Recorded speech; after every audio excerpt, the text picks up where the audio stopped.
Ngunit pero mawitin, iwanan sa inyong alala.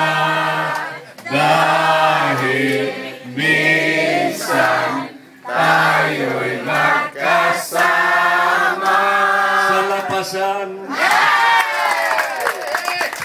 Thank you, Senador. I don't know, we don't have to keep you any longer. I know, marami ka pang kakausapin doon at magpahinga ng maaga.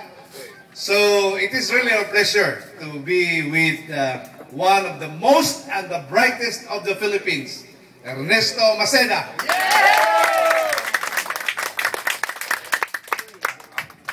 It's also a pleasure to be with the handsomest barangay chairman. Okay, thank you. Thank you, Vice Mayor Ayan Aceras also.